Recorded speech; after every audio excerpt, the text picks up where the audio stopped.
ಎಲ್ರಿಗೂ ನಮಸ್ಕಾರ. ನಮ್ಮ ನ್ಯೂಸ್ ಅಲರ್ಟ್ ಯೂಟ್ಯೂಬ್ ಚಾನಲ್ಗೆ ನಿಮಗೆ ಸ್ವಾಗತ. ನಾನು ಚಂದನ್. ಧರ್ಮಸ್ಥಳದ ನೇತ್ರಾವತಿ ಸ್ನಾನಘಟ್ಟದ ಆಸುಪಾಸಿನಲ್ಲಿರ್ತಕ್ಕಂಥ ಅರಣ್ಯ ಪ್ರದೇಶದಲ್ಲಿ ಅಥವಾ ಕಾಡಿನಲ್ಲಿ ಇವತ್ತು 6ನೇ ದಿನದ ಉತ್ಖನನ ಕಾರ್ಯ ಅಥವಾ ನೆಲಬಗೆಯುವಂತಹ ಪ್ರಕ್ರಿಯೆ ಮುಗಿದಿದೆ. ಬೆಳಗ್ಗೆ 12 ಗಂಟೆಯಿಂದ ಅಥವಾ ಬೆಳಗ್ಗೆ 11:30ರಿಂದ ಸಂಜೆ 6:40 ತನಕ ಆ ಒಂದು ಅರಣ್ಯ ಪ್ರದೇಶದಲ್ಲಿ ಏನೇನೆಲ್ಲ ಬೆಳವಣಿಗೆಗಳು ನಡೀತು, ಅಧಿಕಾರಿಗಳು ಆ ಕಡೆಯಿಂದ ಏನೇನೆಲ್ಲ ನೆಲಬಗೆದಂಥ ಸಂದರ್ಭದಲ್ಲಿ ತೆಗೆದುಕೊಂಡು ಬಂದರು, ಎಲ್ಲವನ್ನೂ ಕೂಡ ವಿವರವಾಗಿ ಎಕ್ಸ್ಪ್ಲೈನ್ ಮಾಡುವಂಥ ಪ್ರಯತ್ನವನ್ನು ನಾನು ಮಾಡ್ತೀನಿ. ಕೊನೆ ತನಕ ಸಾಧ್ಯವಾದರೆ ವಿಡಿಯೋವನ್ನು ನೋಡಿ, ಬಹುಶಃ ನಿಮಗೆ ಎಲ್ಲ ಮಾಹಿತಿ ತಿಳಿಯಬಹುದು. ತುಂಬ ಜನ ಹಿಂದಿನ ವಿಡಿಯೋಗಳಲ್ಲಿ ಗಮನಿಸ್ತಾ ಇದ್ದೀನಿ, ತುಂಬ ಫಾಸ್ಟಾಗಿ ಮಾತಾಡ್ತಿದ್ದೀರಿ, ನೀವು ಸ್ಲೋ ಆಗಿ ಮಾತಾಡ್ರಿ ಅಂತ ಕೇಳ್ತಾ ಇದ್ದೀರಿ. ಅದೇನೋ ಗೊತ್ತಿಲ್ಲ, ಎಲ್ಲ ವಿಡಿಯೋಗಳಲ್ಲೂ ಕೂಡ ಆರಂಭದಲ್ಲೇ ಸ್ಲೋ ಆಗೇ ತಗೊಳ್ತೀನಿ, ಹೋಗ್ತಾ ಹೋಗ್ತಾ ಹೋಗ್ತಾ ಟ್ರ್ಯಾಕಿಗೆ ಬಂದ್ಬಿಡ್ತೀನಿ. ಸೊ ಹಾಗಾಗಿ ದಯವಿಟ್ಟು ನಿಮ್ಮ ಸೆಟ್ಟಿಂಗ್ಸ್ನಲ್ಲಿ ಅಲ್ಲಿ ಸ್ಪೀಡ್ ಅಂತ ಇರುತ್ತೆ, ಆ ಸ್ಪೀಡ್ಗೆ ಹೋಗ್ಬಿಟ್ಟು 0.75 ಅಥವಾ 0.80 ಇಟ್ಟು ನೋಡಿದ್ರೆ ಬಹುಶಃ ನಿಮಗೆ ಸ್ಲೋ ಆಗಿ ಕೇಳಿಸುತ್ತೆ ಅಂತ ಅನಿಸ್ತೀನಿ. ಎಲ್ಲ ಯೂಟ್ಯೂಬರ್ಗಳು 1.25 ಇಟ್ಕೊಂಡು ನೋಡಿ, 1.5 ಇಟ್ಕೊಂಡು ನೋಡಿ ಅಂತ ಹೇಳ್ತಾರೆ, ಬಟ್ ನಾನು ಸ್ವಲ್ಪ ಕಮ್ಮಿಗೆ ಇಟ್ಕೊಂಡು ನೋಡಿ ಅಂತ ಹೇಳಬೇಕು. ಓಕೆ, ಇನ್ನು ಹಿಂದಿನ ವಿಡಿಯೋಗಳಲ್ಲಿ ಅದನ್ನು ಗಮನಿಸಿದಾಗೆ ನಾನು ಕಾಮೆಂಟ್ಸ್ಗಳು ನೋಡ್ತಾ ಇರ್ತೀನಿ, ಯಾಕೆಂತಂದರೆ ಜನರ ಅಭಿಪ್ರಾಯ ತುಂಬ ಮುಖ್ಯ ಆಗಿರುತ್ತೆ. ಇನ್ನು ನೇರವಾಗಿ ದಾಳಿ ಮಾಡೋದಕ್ಕೆ ಒಂದಷ್ಟು ಜನ ಪ್ರಯತ್ನ ಪಡ್ತಿದ್ದಾರೆ. ಇತ್ತೀಚೆಗಷ್ಟೇ ಅಂದರೆ ಕಳೆದ 2 ದಿನಗಳಿಂದ, ಅದರಲ್ಲೂ ಸೌಜನ್ಯ ಅವರ ತಾಯಿಯ ಸಂದರ್ಶನ ಮಾಡ್ಕೊಂಡು ಬಂದಂಥ ನಂತರ ವೈಯಕ್ತಿಕವಾಗಿ ದಾಳಿಯನ್ನು ಮಾಡ್ತಿದ್ದಾರೆ. Okay, I am happy. ನೀವು ಎಷ್ಟು ಬೇಕಾದರೂ ದಾಳಿಯನ್ನು ಮಾಡ್ಕೋಬೋದು, ನಿಮ್ಮ ಕಮೆಂಟ್ಸ್ಗಳನ್ನು ಖಂಡಿತವಾಗಿಯೂ ತಿರಸ್ಕರಿಸಲಾಗುವುದು. ಅದರಲ್ಲಿ ಏನೇ ಪಾಸಿಟಿವ್ ಬಂದರೂ ನನಗೆ ತಿಳಿ ಹೇಳುವಂತಹ ಕಮೆಂಟ್ಸ್ಗಳು ಬಂದರೆ ನಾನು ಅದನ್ನು ತಿದ್ದುಕೊಳ್ತೀನಿ, ಇದನ್ನು ಅಳವಡಿಸ್ಕೊಳ್ಳಿ, ಇದನ್ನು ಮಾಡ್ಕೊಳ್ಳಿ ಅಂತಂದರೆ. ಅದನ್ನು ಬಿಟ್ಟು ಆ ತಾಯಿಗೆ ಬೈಯುವಂಥದ್ದು ಅವಾಚ್ಯ ಶಬ್ದಗಳಿಂದ ನಿಮ್ಮ ಹೆಸರುಗಳ ಮುಂದೆ ಆ ಶಬ್ದಗಳನ್ನ ಬಳಸ್ತಿರಲ್ಲ, ಒಂದೇ ಒಂದು ಕ್ಷಣ ನಿಮ್ಮ ತಾಯಿಯ ಹೆಸರು ಅಥವಾ ನಿಮ್ಮ ತಂಗಿಯ ಹೆಸರು ಅಥವಾ ನಿಮ್ಮ ಅಕ್ಕಂದಿರ ಹೆಸರು ಅದನ್ನು ಬಳಸ್ಕೊಂಡು ಯಾರಾದರೂ ನಿಮಗೆ ಬೈದರೆ ಎಷ್ಟು ಸಂಕಟ ಆಗುತ್ತೆ, ಎಷ್ಟು ನೋವಾಗುತ್ತೆ ಹೇಳಿ ನಿಮಗೆ. ಸೊ ದಯವಿಟ್ಟು ಬದಲಾಗಿ, ಮನುಷ್ಯರಾಗಿ ಇರುವುದು ಒಂದೇ ಜನ್ಮ. ದಯವಿಟ್ಟು ಸಾಧ್ಯವಾದರೆ ಬದಲಾಗಿ. ನೀವು ಯಾರು ಪರವಾಗಿ ಮಾಡ್ತಾ ಇದ್ದೀರೋ ಅಥವಾ ಯಾರಿಗೆ ವಿರುದ್ಧವಾಗಿ ಕಮೆಂಟ್ಸ್ಗಳನ್ನ ಮಾಡ್ತಿರೋ ಗೊತ್ತಿಲ್ಲ, ನಿಮ್ಗೆ ಅದರಿಂದ ಏನೂ ಸಿಗೋಲ್ಲ. ನೋಡಿ, ನಾನು ರಾತ್ರಿ ಹೊತ್ತು ಮಲಗಬೇಕಾದ್ರೆ ನಿಮ್ಮದೇ ಮಲಗ್ತೀನಿ. ಯಾಕೆಂತಂದರೆ ಈ ಒಂದು ಪ್ರಕರಣಕ್ಕೆ ಸಂಬಂಧಪಟ್ಟಾಗ ಅಥವಾ ನನ್ನ ಯೂಟ್ಯೂಬ್ ಆರಂಭವಾದಾಗಿಂದ ಈ ಕ್ಷಣದವರೆಗೆ ನಾನು ಯಾರ ಹತ್ರನೂ ₹1 ತಗೊಂಡು ಪರ ವಿರೋಧ ಮಾಡಿದವನಲ್ಲ, ಇಲ್ಲ ಯಾರ್ದೋ ಷಡ್ಯಂತ್ರಕ್ಕೆ ಬಲಿಯಾದಂಥವನಲ್ಲ, ಇಲ್ಲ ಯಾವುದೋ ಒಂದು ಟೀಮ್ಗೆ ಹೋಗಿ ಸೇರಿದಂಥವನಲ್ಲ, ಲೆಫ್ಟಿಸ್ಟು ರೈಟಿಸ್ಟು ಯಾವುದೂ ಅಲ್ಲ. ನ್ಯಾಯಯುತವಾಗಿರ್ತೀನಿ. ನನಗೇನು ಕಾಣುತ್ತೆ ಅದ್ರ ಬಗ್ಗೆ ಮಾತ್ರ ಮಾತಾಡ್ತೀನಿ. ಅದು ನನ್ನವರಾದರೂ ಸರಿ, ಹೊರಗಿನವರಾದರೂ ಸರಿ, ನೇರವಾಗಿ ಮಾತಾಡ್ತೀನಿ. ಸತ್ಯವನ್ನು ಮಾತ್ರ ಜನರ ಮುಂದೆ ಸ್ಪ್ರೆಡ್ ಮಾಡುವಂಥ ಪ್ರಯತ್ನವನ್ನು ಪಡ್ತೀನಿ.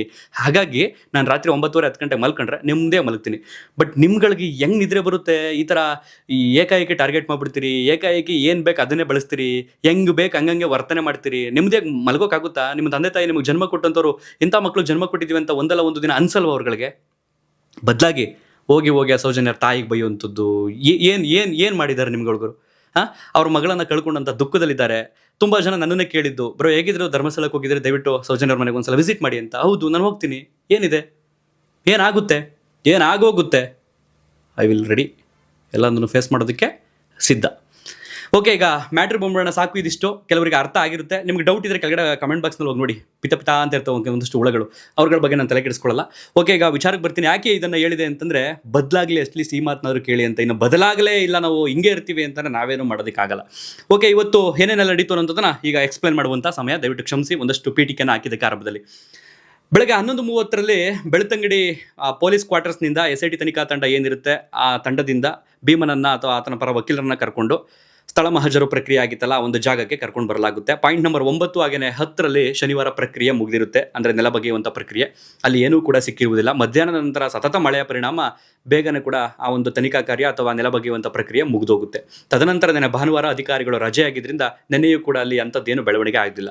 ಸೊ ಇವತ್ತು ಎಂದಿನಂತೆ ಅಧಿಕಾರಿಗಳು ಭೀಮನನ್ನು ಕರೆದುಕೊಂಡು ಆ ಒಂದು ಜಾಗಕ್ಕೆ ಬರ್ತಾರೆ. ಬರೋದಕ್ಕೂ ಮೊದಲು ಪೊಲೀಸ್ ಸಿಬ್ಬಂದಿ, ಪೌರಕಾರ್ಮಿಕರು 11 ಹಾಗೆಯೇ 12ರ ಪಾಯಿಂಟ್ಗೆ ಹಸಿರು ಪರದೆಗಳನ್ನು ಕಟ್ಟುವ ಮೂಲಕ ಅಲ್ಲಿ ಒಳಗಡೆ ಏನೇನಾಗುತ್ತೆ ಅನ್ನೋದು ಜನರಿಗೆ ಕಾಣಬಾರ್ದು ಅನ್ನೋ ನಿಟ್ಟಿನಲ್ಲಿ ಕಟ್ಟಿರ್ತಾರೆ. ಸೊ ಭೀಮನು ಬರ್ತಾನೆ, ಅಧಿಕಾರಿಗಳು ಬರ್ತಾರೆ. ಎಲ್ಲರೂ ಅನ್ಕೊಂಡಿದ್ದು ಇವತ್ತು 11, 12 ಬೇಗ ಮುಗಿಸಿ ಬಿಡ್ತಾರೆ, ನಾಳೆಯಿಂದ 13 ಇರಬಹುದು ಅಂತ. ತುಂಬ ಜನ ಆಲ್ರೆಡಿ ಅನ್ಕೊಬಿಟ್ಟಿದ್ರು 9, 10ರಲ್ಲಿ ಏನು ಸಿಗಲಿಲ್ಲ, 11, 12ರಲ್ಲಿ ಏನು ಸಿಗಬಹುದು ಅಂತ. ನಾನು ಕೂಡ ಹಿಂದಿನ ಗ್ರೌಂಡ್ ರಿಪೋರ್ಟ್ ವಿಡಿಯೋದಲ್ಲಿ ಹೇಳಿದ್ದೆ, ಭೀಮನಿಗೆ ತುಂಬ ನಿರೀಕ್ಷೆ ಇದೆ ಈ ಒಂದು ಜಾಗದಲ್ಲಿ. ಯಾವಾಗ 3, 4ರಲ್ಲಿ ಅಂದರೆ ಪಾಯಿಂಟ್ ನಂಬರ್ 3 ಮತ್ತು 4ರಲ್ಲಿ ಏನೂ ಸಿಗಲಿಲ್ಲ, ಆಗ ಅಧಿಕಾರಿಗಳಿಗೆ ಆತ ಹೇಳಿದಂತೆ, ಇಲ್ಲ ಇಲ್ಲೇನು ಸಿಗಲಿಲ್ಲ, ನಾನೇನು ತಲೆ ಕೆಡಿಸ್ಕೊಳ್ಳಲ್ಲ, ನಿಮಗೆ ಅಲ್ಲಿ ಪಕ್ಕ ಸಿಗುತ್ತೆ ಬನ್ನಿ ಅಂತ ಹೇಳಿದಂತೆ. ಬಟ್ ಅಂದ್ಕೊಂಡಾಗೆ ಶನಿವಾರ ಆ ಜಾಗದಲ್ಲಿ ಏನೂ ಸಿಗಲಿಲ್ಲ.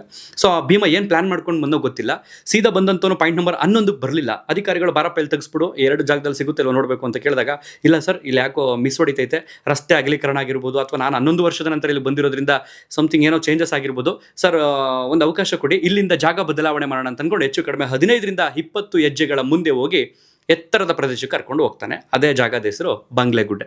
ಮಾಧ್ಯಮಗಳಲ್ಲಿ ನೀವು ಬಂಗ್ಲೆಗುಡ್ಡೆ ಅಂತ ಗಮನಿಸ್ತಾ ಇರ್ತೀರಿ. ಸೊ ಬೇರೆ ಪ್ರದೇಶ ಅಂತ ಅನ್ಕೊಳ್ಳೋದಕ್ಕೆ ಹೋಗ್ಬಿಡಿ, ಇದೇ ಕಂಪ್ಲೀಟ್ ಬಂಗ್ಲೆಗುಡ್ಡೆ. ಇದ್ರ ಸುತ್ತ ಪಾಯಿಂಟ್ 1, 2, 3, 4, 5, 6, 7, 8 ಈ ಥರ ಮಾಡ್ಕೊಂಡು ಬಂದಿರತಕ್ಕಂಥದ್ದು ಆತ.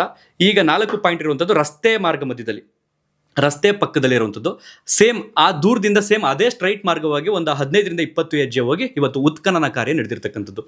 ಸೊ 1:30-2 ಗಂಟೆ ಸಂದರ್ಭದಲ್ಲಿ ಈ ಭೂಮಿ ಅಗೆತ ಶುರುವಾಗುತ್ತೆ. ಬಟ್ ಅಲ್ಲಿ ಯಾರಿಗೂ ಕೂಡ ಕಾಣುವುದಿಲ್ಲ, ದಟ್ಟವಾದ ಅರಣ್ಯ ಪ್ರದೇಶ ಆಗಿರೋದ್ರಿಂದ, ಆ ಜೊತೆಗೆ ಆ ಹಸಿರು ಅದು ಮ್ಯಾಟ್ನು ಕೂಡ ಕವರ್ ಮಾಡಿದ್ರಿಂದ, ಯಾರಿಗೂ ಕೂಡ ಪರದೆ ಕವರ್ ಮಾಡಿದ್ರಿಂದ ಯಾರಿಗೂ ಕೂಡ ಅಲ್ಲಿ ಏನು ಕಾಣ್ತಿರ್ಲಿಲ್ಲ. ಯಾವಾಗ ಅಧಿಕಾರಿಗಳು ಮಧ್ಯಾಹ್ನ ಆದ್ರೂ ಊಟಕ್ಕೆ ಬರಲ್ಲ, ಅವಾಗ ಸ್ವಲ್ಪ ಅಲ್ಲಿರ್ತಕ್ಕಂಥ ಜನರಿಗೆ, ಮಾಧ್ಯಮದವರಿಗೆ ಡೌಟ್ ಬರುತ್ತೆ, ಇವತ್ತೇನೋ ಸಿಕ್ಕಿರ್ಬೋದು, ಅಧಿಕಾರಿಗಳು ಏನು ಬರಲಿಲ್ವಲ್ಲ ಆಚೆಗೆ, ಇಲ್ಲ ಈ ಕಡೆಯಿಂದ ಊಟನೂ ತೊಗೊಂಡೋಗಿಲ್ಲ, ಏನೋ ಸಮಥಿಂಗ್ ರಾಂಗ್ ಅಂತ ಲೆಕ್ಕಾಚಾರ ಆಗ್ತಾ ಇರ್ತಾರೆ. ಆ ಸಂದರ್ಭದಲ್ಲಿ ಸಂಜೆ 3:30-4 ಗಂಟೆಯ ಆಸುಪಾಸಿನಲ್ಲಿ ಅದಕ್ಕೆ ಸಂಬಂಧಪಟ್ಟ ತನಿಖಾ ಸಿಬ್ಬಂದಿ ಅವರು ಈ ಕಡೆಯಿಂದ ಉಪ್ಪಿನ ಮೂಟೆಯನ್ನು ತೆಗೆದುಕೊಂಡು ಹೋಗ್ತಾರೆ ಆ ಒಂದು ಜಾಗಕ್ಕೆ. ಇವತ್ತು ಉತ್ಖನನ ಕಾರ್ಯ ನಡೀತಿತ್ತಲ್ಲ ಆ ಒಂದು ಜಾಗಕ್ಕೆ. ಉಪ್ಪಿನ ಮೂಟೆ ಅಥವಾ ಉಪ್ಪನ್ನು ಯಾಕೆ ಬಳಸ್ತಾರೆ ಅಂತಂದ್ರೆ, ಸಂರಕ್ಷಣೆ ಮಾಡೋದಕ್ಕೆ, ಸಿಕ್ಕಂತ ಅಸ್ಥಿಪಂಜರ ಆಗಿರ್ಬೋದು, ಕಳೆಬರ ಆಗಿರ್ಬೋದು, ಅವುಗಳನ್ನ ಸಂರಕ್ಷಣೆ ಮಾಡೋದಕ್ಕೆ ಉಪ್ಪುಗಳನ್ನ ತಗೊಂಡು ಹೋಗ್ತಾರೆ. ಸೊ ಇತ್ತೀಚೆಗೆ ತಗೊಂಡೋಗಿದ್ರು, ಒಂದು ಬಕೆಟಲ್ಲಿ ತಗೊಂಡೋಗಿದ್ರೆ ಏನೋ ಗೊತ್ತಿಲ್ಲ, ಒಂದು ಮೂಟೆಯನ್ನು ತಗೊಂಡು ಹೋಗ್ತಾರಲ್ಲ, ಅವಾಗ ಡೌಟ್ ಬರುತ್ತೆ, ಸಮಥಿಂಗ್ ರಾಂಗ್, ಇವತ್ತೇನೋ ಸಿಕ್ಕಿದೆ, ಸಮಥಿಂಗ್ ಬಿಗ್ ಅಂತ ಅನ್ಸುತ್ತೆ. ಸೊ ಅದು ಅನ್ಕೊಂಡಾಗೇನೆ ಹೆಚ್ಚು ಕಡಿಮೆ 6:20 ಆ ಒಂದು ಪ್ರಕ್ರಿಯೆ ಮುಗಿಯುತ್ತೆ. ಯಾವುದೇ ಮಿನಿ ಇಟಾಚಿ JCB ಯಾವುದನ್ನು ಕೂಡ ತಗೊಂಡು ಹೋಗಕ್ಕಾಗಲ್ಲ, ಯಾಕಂದ್ರೆ ದಟ್ಟವಾದ ಅರಣ್ಯ ಪ್ರದೇಶ ಆಗಿತ್ತು, ಅದು ಎತ್ತರದ ಪ್ರದೇಶದಲ್ಲಿ ಇದ್ದಿದ್ರಿಂದ. ಸೊ ಅಲ್ಲಿ ಮಾನವ ಶ್ರಮದಿಂದನೇ ಇವತ್ತು ಸಂಪೂರ್ಣ ನೆಲಬಗೆಯುವಂಥ ಪ್ರಕ್ರಿಯೆ ನಡೆದದ್ದು. ಸೊ 6:20 ಮೊದಲು ಪೌರಕಾರ್ಮಿಕ ಸಿಬ್ಬಂದಿ, ನೀವು ಗಮನಿಸ್ಬೋದು, ಈಗ ಒಬ್ಬರ ಕೈಯಲ್ಲಿ ಒಂದು ದೊಡ್ಡ ಬಾಕ್ಸ್ ಇದೆ, ಆ ಬಾಕ್ಸ್ ಅನ್ನ ಕಂಪ್ಲೀಟ್ ಆಗಿ ಟೇಪ್ ನಿಂದ ಸೀಲ್ ಮಾಡಲಾಗಿದೆ. ಮತ್ತೊಬ್ಬರ ಕೈಯಲ್ಲಿ ಸೇಮ್ ಅದೇ ರೀತಿಯ ಒಂದು ಬಾಕ್ಸ್, ಬಟ್ ಅದು ನೋಡೋದಕ್ಕೆ ಒಂಥರ ಪೈಪ್ ಆಕಾರದಲ್ಲಿದೆ. ಸೊ ಅದರಲ್ಲೂ ಕೂಡ ಕಂಪ್ಲೀಟ್ ಆಗಿ ಟೇಪ್ ನಿಂದ ಸೀಲ್ ಮಾಡಲಾಗಿದೆ. ಸೊ ನನಗೆ ಒಂದಷ್ಟು ವೈದ್ಯರ ಸಂಪರ್ಕ ಇರೋದ್ರಿಂದ, ಫೋರೆನ್ಸಿಕ್ ಅವ್ರ ಪರಿಚಯ ಇರೋದ್ರಿಂದ, ಅದನ್ನ ಕಳಿಸಿ ಕೇಳಿದ್ರಿಂದ, ಅದರಲ್ಲೇನೋ ಡಬ್ಬದಲ್ಲೇನೋ ಮೂಳೆಗಳು ಸಿಕ್ಕಿರುತ್ತೆ ಅಥವಾ ಬುರುಡೆ ಸಿಕ್ಕಿರಬಹುದು, ಓಕೆ ಮಾಹಿತಿ. ಬಟ್ ಇದರಲ್ಲಿ ಏನಿರ್ಬೋದು ಅಂತ ಕೇಳಿದಕ್ಕೆ, ಅವರು ಕಾಲಕ್ಕೆ ಸಂಬಂಧಪಟ್ಟ ಉದ್ದದ ಮೂಳೆ ಏನಾದ್ರು ಸಿಕ್ಕಿದ್ರೆ ಅದು ಮುರಿಯಬಾರದು ಅನ್ನೋ ಕಾರಣಕ್ಕೆ ಆ ರೀತಿಯ ಒಂದು ಡಬ್ಬಗಳಲ್ಲಿ ಸಂಗ್ರಹ ಮಾಡಿ ಶೇಖರಣೆ ಮಾಡಿ ಇಡಲಾಗುತ್ತೆ ಅಂತ. ಇನ್ನು ಉಪ್ಪನ್ನ ಯಾಕೆ ತೆಗೆದುಕೊಂಡು ಹೋದ್ರು ಅಂತಂದ್ರೆ, ಉಪ್ಪನ್ನ ಇಟ್ಟು ಅದರ ಮಧ್ಯಭಾಗದಲ್ಲಿ ಮೂಳೆಗಳನ್ನು ಇಟ್ಟು ಸುತ್ತ ಉಪ್ಪುಗಳನ್ನ ತುಂಬಿ, ಅದಾದ ನಂತರ ಬಕೆಟ್ನ ಪ್ಯಾಕ್ ಮಾಡಿ, ಯಾಕೆ ಟೇಪನ್ನು ಹೊಡೆದಿದ್ದಾರೆ ಅಂತಂದ್ರೆ, ಇಲ್ಲಿಂದ ಮಾರ್ಗ ಮಧ್ಯದಲ್ಲಿ ಫೋರೆನ್ಸಿಕ್ ಲ್ಯಾಬ್ ತನಕ ತಲುಪುವಷ್ಟರಲ್ಲಿ ಏನಾದರೂ ಬೇರೆ ರೀತಿ ಆಗಬಹುದು. ಇದಕ್ಕೆ ಸಂಬಂಧಪಟ್ಟಾಗ ಈಗ ಆರೋಪಿಗಳ ಹೆಸರು ಪ್ರಭಾವಿಗಳಾಗಿರೋದ್ರಿಂದ ಏನಾರು ಆಗಬಹುದು, ಅವ್ರಿಗೆ ಸಂಬಂಧಪಟ್ಟ ಯಾರಾದರೂ ಸಪೋರ್ಟ್ ಮಾಡಬಹುದು ತಗೊಂಡೋಗುವಂಥ ಮಾರ್ಗ ಮಧ್ಯದಲ್ಲಿ. ಆ ಕಾರಣದಿಂದ ಸೀಲ್ ತರೋದು, ಸೊ ಓಪನ್ ಮಾಡೋಗಿಲ್ಲ ಅನ್ನುವಂಥ ನಿಟ್ಟಿನಲ್ಲಿ ಅದನ್ನ ರಕ್ಷಣೆ ಮಾಡಿಕೊಂಡು ಪೌರಕಾರ್ಮಿಕ ಸಿಬ್ಬಂದಿ ತಗೊಂಡು ಬಂದರು. ಸೊ ಇನ್ನೊಂದು ಫೋಟೋ ಪ್ರಸಾರ ಮಾಡ್ತಾ ನೋಡ್ಬೋದು ನೀವು, ಅಲ್ಲೂ ಕೂಡ ಇನ್ನೊಂದು ಬಾಕ್ಸ್ ಕಾಣ್ತಾ ಇದೆ ಅವ್ರ ಕೈಯಲ್ಲೂ ಕೂಡ, ಅದರಲ್ಲೂ ಕೂಡ ಮೂಳೆಗಳ ರಾಶಿ ಸಿಕ್ಕಿದೆ ಅನ್ನುವಂಥ ಒಂದು ಮಾಹಿತಿ. ಒಟ್ಟಾರೆಯಾಗಿ 6:20 ಇವರು ಬರ್ತಾರೆ. 6:40 ಆಸುಪಾಸಿನಲ್ಲಿ ಭೀಮಾ ಹಾಗೆಯೇ ತನಿಖಾ ಸಿಬ್ಬಂದಿ ಕೆಳಗಿಳಿದು ಬರ್ತಾರೆ. ಸೊ 6:40 ಇದು ಮುಗಿದ ನಂತರ ಅವರು ಭೀಮನನ್ನ KSRP ವಾಹನದಲ್ಲಿ ಕರ್ಕೊಂಡು ಸೀದಾ ಬೆಳ್ತಂಗಡಿಯ ಪೊಲೀಸ್ ಕ್ವಾರ್ಟರ್ಸ್ ಇರುತ್ತಲ್ಲ, ಅಲ್ಲಿ ಕರ್ಕೊಂಡೋಗಿ ಆತನನ್ನ ನಿರ್ಗಮಿಸ್ತಾರೆ. ಇದಿಷ್ಟು ಇವತ್ತು ನಡೆದಂತ ಪ್ರಕ್ರಿಯೆ. ಸೊ ಏನ್ ಸಿಕ್ಕಿರ್ಬೋದು ಹಾಗಾದ್ರೆ, ಮಾಧ್ಯಮಗಳಲ್ಲಿ ನೀವು ಗಮನಿಸಿದಾಗೆ ಯಾರಿಗೂ ಕೂಡ ಸಂಪೂರ್ಣವಾಗಿ ಇಂಥದ್ದೇ ಸಿಕ್ಕಿದೆ ಅನ್ನುವಂತಹ ಖಚಿತ ಮಾಹಿತಿ ಇಲ್ಲ. ಗೊತ್ತಿರತಕ್ಕಂಥದ್ದು ಸಾಕ್ಷಿದಾರ ಅಥವಾ ಭೀಮನಿಗೆ, ತನಿಖಾ ಸಿಬ್ಬಂದಿಗೆ, ಅಲ್ಲಿರ್ತಕ್ಕಂಥ ಪೌರಕಾರ್ಮಿಕರು ಆಸುಪಾಸಿನ ಗ್ರಾಮದವರಾಗಿರೋದ್ರಿಂದ ಬಹುಶಃ ಅವರು ಹೇಳಬಹುದು, ಅದರಿಂದ ಸ್ಪ್ರೆಡ್ ಆದರೂ ಆಗ್ಬೋದು ಇಂಥದ್ದೇ ಸಿಕ್ಕಿದೆ ಅನ್ನೋದು. ಭೀಮಾ ಇಲ್ಲಿ ವಿಚಾರಣೆ ಅಥವಾ ತನಿಖೆ ಅಥವಾ ಅಲ್ಲಿ ನೆಲಬಗೆಯುವಂಥ ಪ್ರಕ್ರಿಯೆ ಮುಗಿದ ನಂತರ ಆತನ ಮನೆಗೆ ಹೋಗೋದ್ರಿಂದ, ಅಂದರೆ ಸಾಕ್ಷಿದಾರ ವಕೀಲರ ಜೊತೆ ಇರೋದ್ರಿಂದ ವಕೀಲರಿಗೂ ಹೋಗಿ ಹೇಳ್ಬೋದು, ಅಥವಾ SIT ಅವರು ಯಾರಾದರೂ ಉನ್ನತ ಮೂಲಗಳು ಅಂತ ಹೇಳ್ತಾರಲ್ಲ ಈಗ ಮಾಧ್ಯಮಗಳಿಗೆ ಅಥವಾ ಅವ್ರಿಗೆ, ಸೊ ಆ ಕಡೆಯಿಂದ ಮಾಹಿತಿ ಬಂದರೂ ಬರಬಹುದು. ಬಟ್ ಒಂದು ಮಾಹಿತಿಯ ಪ್ರಕಾರ ಆ ದೊಡ್ಡ ಬಾಕ್ಸ್ನಲ್ಲಿ ತಲೆಬುರುಡೆ ಇದೆ ಅನ್ನುವಂಥ ಒಂದು ಮಾಹಿತಿ. ಇನ್ನು ಆ ಉದ್ದದ ಇನ್ನೊಂದು ಪೈಪ್ ಥರ ಇದೆಯಲ್ಲ, ಅದರಲ್ಲಿ ಕಾಲಿನ ಮೂಳೆ ಸಿಕ್ಕಿದೆ ಅನ್ನುವಂಥದ್ದು ಒಂದು ಮಾಹಿತಿ, ಅದು ಗಂಡಸಿನದ್ದು ಅನ್ನುವಂಥದ್ದು ಒಂದು ಮಾಹಿತಿ ಬಂದಿದೆ. ಒಟ್ಟಾರೆಯಾಗಿ ಆ ಸಣ್ಣ ಬಾಕ್ಸ್ನಲ್ಲಿ ರಾಶಿ ಮೂಳೆಗಳ ಪೀಸ್ಗಳು ಸಿಕ್ಕಿರೋದ್ರಿಂದ ಅವುಗಳನ್ನು ಶೇಖರಣೆ ಮಾಡಿ ತೆಗೆದುಕೊಂಡು ಹೋಗಲಾಗಿದೆ. ಇದಿಷ್ಟು ಇವತ್ತಿನ ಮಾಹಿತಿ. ಸೊ ಈಗ ಅಸಲಿ ಆಟ ಏನು ಅಂತಂದ್ರೆ, ಈಗ ಭೀಮಾ 9-10 ಸೋತ್ಬಿಟ್ಟ, ಸಿಗ್ಲಿಲ್ಲ. ನಮಗೂ ಕೂಡ ಅವತ್ತು ಅನ್ನಿಸ್ತು, ಇವನು ಹೇಳಿಕೆ ಕೇಳಿ SIT ಅವರಿಗೆ ಇವನು ವಿಶ್ವಾಸ ಅಥವಾ ಭರವಸೆ ಕೊಟ್ಟಿದ್ದನ್ನು ನೋಡಿ ಎಷ್ಟೋ ಜನ ಆ ಒಂದು ಜಾಗಕ್ಕೆ ಹೋಗಿ ನನ್ನನ್ನು ಸೇರಿದಾಗ ಗ್ರೌಂಡ್ ರಿಪೋರ್ಟ್ ಮಾಡಿದ್ರು, ಈ ಜಾಗದಲ್ಲಿ ಇದೆ ಅಂತೆ, ಈ ಜಾಗದಲ್ಲಿ ಬಗೆದಷ್ಟು ಸಿಗುತ್ತವೆ ಅಂತೆ ಅಂತ. 9-10 ಸಿಗ್ಲಿಲ್ವಲ್ಲ, ಅವಾಗ ನಿರಾಶೆ ಆಯಿತು. ನಿರಾಶೆ ಅನ್ನೋದಕ್ಕಿಂತ ಆತನ ಮೇಲೆ ವಿಶ್ವಾಸ ಏನು ಕಮ್ಮಿ ಆಗಿಲ್ಲ, ಯಾಕೆಂದ್ರೆ ಆಲ್ರೆಡಿ ಅವನು ತೋರಿಸಿದ ಸ್ಥಳಗಳಲ್ಲಿ ಒಂದಷ್ಟು ಜಾಗದಲ್ಲಿ ಮೂಳೆ ಸಿಕ್ಕಿರೋದ್ರಿಂದ ಅವನು ಹೇಳಿರ್ತಕ್ಕಂಥ ಆರೋಪ ಸತ್ಯ ಅಂತ ಆಚೆಗೆ ಬರ್ತಾ ಇದೆ. ಬಟ್ ತನಿಖೆಯ ನಂತರ ಅದು ಆರೋಪ ಸಾಬೀತಾಗುತ್ತಾ ಅಥವಾ ಆತ್ಮಹತ್ಯೆಯ ಅಥವಾ ಕೊಲೆಯ ಎಲ್ಲವೂ ಕೂಡ ತನಿಖೆ ನಂತರ ಬರುವಂಥದ್ದು. ಈಗಲೇ ನಾವು ಡಿಕ್ಲೇರ್ ಮಾಡೋಕ್ಕಾಗಲ್ಲ, ಜಡ್ಜ್ಮೆಂಟ್ ಬರೋದಕ್ಕಾಗಲ್ಲ. ಆದರೆ 9-10 ನಂತರ ಆತನಿಗೆ ಹೆಂಗ್ ಲೆಕ್ಕಾಚಾರ ಆಗ್ತಾ ಗೊತ್ತಿಲ್ಲ, ಯಾರು ಹೇಳ್ಕೊಟ್ರು ಅಂತಲೂ ಗೊತ್ತಿಲ್ಲ, ಅಥವಾ ಅವನಿಗೆ ಊಹೆ ಮಾಡ್ಕೊಂಡ ಈ ಜಾಗದಲ್ಲಿ ಯಾಕೆ ಸಿಗ್ತಿಲ್ಲ, ಅವನಿಗೆ ಇರಬೇಕು, ಖಚಿತತೆ ಇರಬೇಕು, ಈ ಜಾಗದಲ್ಲಿ ಇರಲೇಬೇಕು, ಬಟ್ ಯಾಕೆ ಸಿಗ್ತಿಲ್ಲ, ಮೇ ಬಿ ನಾನೇನಾದ್ರೂ ಸ್ವಲ್ಪ ಮುಂದೆ ಬಂದ್ಬಿಟ್ಟಿದ್ದೇನೆ ಅನ್ನೋ ಕಾರಣಕ್ಕೆ ಇವತ್ತು ಕರ್ಕೊಂಡು ಹೋಗಿದ್ದಾನೆ. ಬಟ್ ಆ ಜಾಗದಲ್ಲಿ ಸಿಕ್ಕಿದೆ. ಕಂಪ್ಲೀಟ್ ಆಗಿ ಇವತ್ತು 11ನೇ ಗುಂಡಿಯನ್ನು ಅಗೆಯಲಾಗಿದೆ. ತಿರ್ಗಾ ನಾಳೆ ಮತ್ತೆ 12ನೇ ಗುಂಡಿಯಿಂದನೇ ಕೂಡ ಕಂಟಿನ್ಯೂಟಿ ಮಾಡಲಾಗುತ್ತೆ. ಸೊ ಹಾಗಾಗಿ ನಾಳೆಯೂ ಕೂಡ ಬಗೆದಷ್ಟು ಸಿಗಬಹುದು. ಈಗ ಭೀಮಾ ಅಧಿಕಾರಿಗಳಿಗೆ ಹೇಳ್ಬೋದು, ಸರ್ ಈಗ ಯಾವ ಪ್ಲೇಸಲ್ಲಿ 9-10 ಸಿಗ್ಲಿಲ್ವಲ್ಲ ಸರ್, ಈಗ 11 ಅಗದಿದ್ದೀವಲ್ಲ, ಈಗ ನಾವು ಅದೇ ಜಾಗದಲ್ಲಿ ಮತ್ತೆ ಹಗೆದುಕೊಂಡು ಹೋಗೋಣ ಅಂತಂದ್ರೆ ಬಹುಶಃ ಅಧಿಕಾರಿಗಳು ಕೇಳ್ತಾರೆ ಅಂತ ಅನ್ಸುತ್ತೆ. ಅಲ್ಲೂ ಕೂಡ ಬಗೆದಷ್ಟು ಸಿಗುವ ಸಾಧ್ಯತೆ ಇದೆ. ಒಟ್ಟಾರೆಯಾಗಿ ಸಿಕ್ಕಿರ್ತಕ್ಕಂಥ ಮೂಳೆ ಅಥವಾ ಅಸ್ಥಿಪಂಜರ ಅಥವಾ ಕಳೆಬರ ಗಂಡಿನದ್ದ, ಹೆಣ್ಣಿನದ್ದ, ಪ್ರಾಣಿಯದ್ದ, ಕೇಳ್ತಿರಲ್ಲ ಪ್ರಾಣಿಯದ್ದ ಎಲ್ಲವೂ ಕೂಡ ತನಿಖೆ ನಂತರ ಆಚೆ ಬರುತ್ತೆ. ಯಾವಾಗ ಅಂತಂದ್ರೆ ಪಾರದರ್ಶಕವಾಗಿ, ನಿಷ್ಪಕ್ಷಪಾತವಾಗಿ ಇದಕ್ಕೆ ಸಂಬಂಧಪಟ್ಟಾಗ ಅಧಿಕಾರಿಗಳು ತನಿಖೆಯನ್ನ ಮಾಡಿದ ನಂತರ. ಅದನ್ನು ಹೊರತುಪಡಿಸಿ ಮಿಕ್ಕಿದ್ದೆಲ್ಲ ದೇವ್ರಿಗೆ ಗೊತ್ತು ಅಷ್ಟೇ. ಅದನ್ನ ಬಿಟ್ಟು ನಾವಿನ್ನು ಅಲ್ಲಿ ತಗೊಂಡು ಹೋದ್ರು KSRP ವಾಹನಗಳಲ್ಲಿ ಕೂತ್ಕೊಂಡ್ರು, ಅಲ್ಲಿಂದ ಅದು ಎಲ್ಲಿಗೆ ಹೋಗುತ್ತೆ, ಹೇಗಾಗುತ್ತೆ ಪ್ರಕ್ರಿಯೆಗಳು ಅದು ನಮಗೆ ಗೊತ್ತಿಲ್ಲ. ಇಲ್ಲಿ ಇದಷ್ಟೇ ಮಾಹಿತಿ ಇರುವಂಥದ್ದು. ಒಟ್ಟಾರೆಯಾಗಿ ಇವತ್ತು ಏನೇನೆಲ್ಲ ಬೆಳವಣಿಗೆಗಳು ನಡೀತು ಅಂತ ಇದಕ್ಕೆ ಸಂಬಂಧಪಟ್ಟಾಗ RTI ಕಾರ್ಯಕರ್ತ ಜಯಂತ್ ಟಿ ಅನ್ನುವಂಥವ್ರು ಕೂಡ ಇವತ್ತು ಇದಕ್ಕೆ ಸಂಬಂಧಪಟ್ಟಾಗ SIT ತನಿಖಾ ತಂಡದ ಮೊರೆ ಹೋಗಿದ್ರು. ನಾನು ಸಾಕ್ಷಿದಾರ, ನಾನು ಕೂಡ ಕಣ್ಣಾರೆ ಕಂಡಿದ್ದೀನಿ. 12ರಿಂದ 15 ವರ್ಷದ ಬಾಲಕಿಯನ್ನ ಹಿಂಗೆ ಯಾರೋ ಏನೋ ಮಾಡಿ ಬಿಸಾಕಿದ್ರು, ಸತ್ತೋಗಿತ್ತು ಆ ಒಂದು ದೇಹ.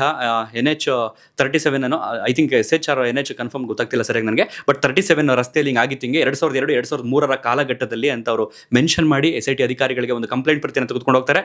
ಅವರು ಒಂದು ಇಂಬರಹವನ್ನು ಕೊಟ್ಟು ನೀವು ಧರ್ಮಸ್ಥಳ ಪೊಲೀಸ್ ಸ್ಟೇಷನ್ಗೆ ಹೋಗ್ಬಿಟ್ಟು ಇದನ್ನ ಕೊಡಿ ದೂರನ್ನ, ಅದಕ್ಕೆ ಸಂಬಂಧಪಟ್ಟಾಗ ಉನ್ನತ ಮಟ್ಟದ ಅಧಿಕಾರಿಗಳು ಕ್ರಮ ಕೈಗೊಳ್ತಾರೆ ಅನ್ನುವಂಥದ್ದನ್ನ ಹೇಳಿದ್ರು. ಆ ಒಂದು ಪತ್ರದಲ್ಲಿ ಹಿಂದಿನ ವಿಡಿಯೋದಲ್ಲಿ ನಾನು ನಿಮಗೆ ಎಕ್ಸ್ಪ್ಲೇನ್ ಮಾಡಿ ಹೇಳಿದ್ದೆ ಏನೇನೆಲ್ಲ ಇದೆ ಅನ್ನೋದನ್ನ. ಪೊಲೀಸರಿಗೆ ಇನ್ಫಾರ್ಮ್ ಮಾಡ್ತಾರಂತೆ ಸ್ಥಳೀಯರು, ಈ ತರ ಒಂದು ಬಾಡಿ ಬಿದ್ದೈತೆ ಬಂದು ನೋಡ್ಬನ್ನಿ ಅಂತ. ಪೊಲೀಸರು ಒಂದು ವಾರ ಆದ್ಮೇಲೆ ಆಟೋ ಮಾಡ್ಕೊಂಡು ಬರ್ತಾರಂತೆ ಆ ಒಂದು ಜಾಗಕ್ಕೆ. ಬಂದು ಒಂದು ಅರ್ಧ ಗಂಟೆ ಆ ಕಡೆ ಎಲ್ಲ ನೋಡಿ, 30-40 ವರ್ಷದ ಮಹಿಳೆದು ದೇಹ ಇದು, ಜಿಗುಪ್ಸೆ ಬಂದ್ಬಿಟ್ಟು ಸತ್ತೋಗ್ಬಿಟ್ಟಿದ್ದಾಳೆ ಅಮ್ಮ, ಬನ್ನಿ ಇಲ್ಲಿ ಒಂದು 2 ಅಡಿ ಗುಂಡಿ ತೆಗೆದು ಊಟ ತಗೊಂಡು ಊಟ ಹಾಕ್ಬಿಟ್ಟು ಹೋಗ್ತಾರಂತೆ. ಸೊ ಇವ್ರು ಹೇಳ್ತಿರ್ತಕ್ಕಂಥದ್ದು ಅದು 12ರಿಂದ 15 ವರ್ಷದ ಬಾಲಕಿಯ ದೇಹ. ನಮಗೆ ಗೊತ್ತು ಅದು ಯಾವ ಜಾಗದಲ್ಲಿ ಊತೋನೆ ಅಂತ. ನಾವು ಕೂಡ ಇದಕ್ಕೆ ಸಂಬಂಧಪಟ್ಟಾಗೆ ಸಾಕ್ಷಿದಾರರಾಗ್ತೀವಿ. ಇದಕ್ಕೆ ಸಂಬಂಧಪಟ್ಟಾಗ ನಿಮ್ಗೆ ಏನಾದ್ರು ಹೆಚ್ಚಿನ ಮಾಹಿತಿ ಬೇಕು ಅಂದ್ರೆ ಜೀವಂತ ಸಾಕ್ಷಿಗಳನ್ನ ಹುಡ್ಕೊಂಡು ಬಂದರೆ ಸರಿ ನಿಮ್ಮ ಮುಂದೆ ನಿಲ್ಲಿಸ್ತೀವಿ ಅಂತ ಹೇಳಿದ್ದಾರೆ ಅವರು. ಸೊ ನೋಡ್ಬೇಕು ಎಲ್ಲೆಲ್ಲಿಗೆ ಹೋಗಿ ನಿಂತ್ಕೊಳ್ಳುತ್ತೆ ಅನ್ನೋದು. ಈಗ ಆರೋಪಗಳಿಗೆ ಸಂಬಂಧಪಟ್ಟಂತೆ ಒಂದಷ್ಟು ಸಾಕ್ಷಿಗಳು ಸಿಗುತ್ತಿರುವುದರಿಂದ ಇದಕ್ಕೆ ಸಂಬಂಧಪಟ್ಟಾಗ ಭರವಸೆ ಬರ್ತಿದೆ ಈ ಒಂದು ಕೇಸ್ಗೆ ಸಂಬಂಧಪಟ್ಟಾಗೆ. ಅಷ್ಟಕ್ಕೆ ನಾವು ಜಡ್ಜ್ಮೆಂಟ್ಗೆ ಬರೋದಕ್ಕಾಗಲ್ಲ. ಸಿಕ್ಕಂಥ ಸಾಕ್ಷಿಗಳು ಸಾಬೀತಾಗ್ತವ, ನಿಲ್ಲುತ್ತಾ ನ್ಯಾಯಾಲಯದಲ್ಲಿ ಈ ವ್ಯವಸ್ಥೆಯಲ್ಲಿ ಅನ್ನುವಂಥದ್ದು ಕೂಡ ಕುತೂಹಲ ನಿಮಗೆ ಹಾಗೆ ನನಗೂ ಕೂಡ ಇದೆ. ಒಟ್ಟಾರೆಯಾಗಿ ಈಗ ಏನೇನೆಲ್ಲ ಆಗುತ್ತೆ ಅನ್ನೋದಕ್ಕೆ ಕಾದು ನೋಡಬೇಕು. ಇವ್ರಿಗೆ ಸಂಬಂಧಪಟ್ಟಾಗ ಈಗ ಒಬ್ಬರು ಬಂದಿದ್ದಾರೆ ಮುಂದಕ್ಕೆ, ಇನ್ನೆಷ್ಟು ಜನ ಮುಂದಕ್ಕೆ ಬರ್ತಾರೆ ಗೊತ್ತಿಲ್ಲ. ಅವ್ರು ಹೇಳಿದ್ದಾರೆ ಭಯದ ವಾತಾವರಣ ನಮ್ಮಲ್ಲಿ ನಿರ್ಮಾಣ ಆಗಿದ್ದರಿಂದ ನಾವು ಮುಂದೆ ಬಂದು ಹೇಳ್ತಿರ್ಲಿಲ್ಲ, ಆರೋಪಿಗಳು ಪ್ರಭಾವಿಗಳಾಗಿರೋದ್ರಿಂದ ನಾವು ಭಯದಲ್ಲಿದ್ದೋ, ಈಗ SIT ತನಿಖಾ ತಂಡ ಬಂದಿರೋದ್ರಿಂದ ನಮ್ಗೆ ನಂಬಿಕೆ ಬಂದೈತೆ, ಸೊ ಹಾಗಾಗಿ ನಾವು ಮುಂದೆ ಬಂದಿದ್ದೀವಿ ಅನ್ನುವಂಥದ್ದನ್ನ ನಂಬಿಕೆ ಇಟ್ಟಿದ್ದಾರೆ SIT ಮೇಲೆ. ಅದನ್ನು SIT ಅವರು ಉಳಿಸ್ಕೊಳ್ಬೇಕು ಅಂತ ಕಳಕಳಿಯಾಗಿ ಕೇಳ್ಕೊಳ್ತಾ ಇದೀವಿ. ಒಟ್ಟಾರೆಯಾಗಿ ಇದಿಷ್ಟು ಇವತ್ತಿನ ಮಾಹಿತಿ. ಏನು ಇನ್ಫಾರ್ಮೇಷನ್ ಇದೆ ಅದನ್ನು ಮಾತ್ರ ನಿಮ್ಮ ಮುಂದೆ ಇಡ್ತಾ ಇದೀವಿ ಹೊರತು ಹಂಗಾಗಿದೆ ಅಂತೆ ಹಿಂಗಾಗಿದೆ ಅಂತೆ ಅವನಂತೆ ಇವನಂತೆ ನೆನಪಿರಲಿ, ನನ್ನ ಇಷ್ಟು ವಿಡಿಯೋಗಳಲ್ಲಿ ಯಾವ ಸಂಸ್ಥೆ ಹೆಸರು ಬಳಸಿಲ್ಲ, ಯಾವ ವ್ಯಕ್ತಿಯ ಹೆಸರು ಬಳಸಿಲ್ಲ, ಅಂಥವ್ರಂತೆ ಇಂಥವ್ರಂತೆ ಅಂತರೂ ಕೂಡ ಹೇಳಿಲ್ಲ. ಸಾಕ್ಷಿ ಸಿಗ್ಲಿ, ತನಿಖೆ ಆಗಲಿ, ತನಿಖೆ ನಂತರ ಸತ್ಯಾಸತ್ಯತೆ ಆಚೆಗೆ ಬರಲಿ, ತಪ್ಪು ಮಾಡಿದವರಿಗೆ ಶಿಕ್ಷೆ ಆಗಲಿ. ಇಲ್ಲ ತಪ್ಪೇ ಮಾಡಿಲ್ಲ, ಇದೇನೋ ಷಡ್ಯಂತ್ರ ನಡೀತಾ ಇದೆ ಅಂತಂದ್ರೆ ಬಂದಿರೋರು ಶಿಕ್ಷೆ ಆಗಲಿ. ಇಲ್ಲ ನಮ್ಗಳೆಲ್ಲರಿಗೂ ಏನೋ ಆಗ್ಬಿಟ್ಟೈತೆ, ನಮ್ಗಳ ಯಾರ್ದೋ ಟೀಮ್ ಸೇರ್ಕೊಬಿಟ್ಟಿದೀವಿ ಅಂತೆ ಕಂತೆ ಪುಂತೆ ಅಂತಂದ್ರೆ ನಮ್ಮ ಮೇಲೂ ಸಹ ಎನ್ಕ್ವೈರಿ ನಡೀಲಿ. ಎಲ್ಲದಕ್ಕೂ ನಾವು ಸಿದ್ಧರಿದ್ದೇವೆ. ಸತ್ಯ ಇದ್ರೆ ಆಚು ಬರುತ್ತೆಲ್ಲ, ಸುಳ್ಳಿದ್ರೆ ಆಚು ಬರುತ್ತೆಲ್ಲ, ಸತ್ಯ ಇದ್ರೆ ಬರುತ್ತೆ ಅಲ್ವಾ? ಸೊ ಹಾಗಾಗಿ ಇಂದಿನ ವಿಡಿಯೋದಲ್ಲಿ ನಿಮಗೆ ಗಮನಿಸಿದ ಹಾಗೆ ರಾಶಿ ಮೂಳೆಗಳು, ಒಂದು ತಲೆಬುರುಡೆ ಹಾಗೆ ಒಂದು ಕಾಲಿನ ಮೂಳೆ ಸಿಕ್ಕಿರುವಂತಹ ಸಾಧ್ಯತೆ ಇದೆ. ಆ ಕಾರಣದಿಂದ ಆ ಡಬ್ಬದಲ್ಲಿ ತಗೊಂಡೋಗೋದ್ರಿಂದ ಧೈರ್ಯವಾಗಿ ಹೇಳ್ಬೋದು, ನಾವು ನಂಬಿಕೆ ಇಟ್ಟು ಹೇಳ್ಬೋದು, ಭರವಸೆ ಇಟ್ಟು ಹೇಳ್ಬೋದು ಅಲ್ಲಿ ಸಿಕ್ಕಿದೆ ಅಂತ. ಅದು ಸಿಕ್ಕೈತೋ ಇದು ಸಿಕ್ಕೈತೋ ಗೊತ್ತಿಲ್ಲ, ಇವತ್ತಂತೂ ಅಸ್ಥಿ ಪಂಜರ ಅಥವಾ ಕಳೆ ಬರ ಅಂತ ಸಿಕ್ಕಿರುವಂಥದ್ದು ಸತ್ಯ. ಇದಿಷ್ಟು ಹೇಳ್ತಾ ಇವತ್ತಿನ ವಿಡಿಯೋವನ್ನು ಮುಗಿಸ್ತಾ ಇದ್ದೀನಿ. ಇಲ್ಲಿಗೆ ಸೌಜನ್ಯ ಅವರ ತಾಯಿಯ ಮತ್ತೊಂದು ಇಂಟರ್ವ್ಯೂ ಇದೆ, ಅಂದರೆ ಪಾರ್ಟ್ 2 ಇದೆ, ಅದನ್ನು ಕೂಡ ಆದಷ್ಟು ಬೇಗ ಅಪ್ಲೋಡ್ ಮಾಡ್ತೀನಿ. ನೋಡಿ, ಧನ್ಯವಾದ, ಥ್ಯಾಂಕ್ ಯು.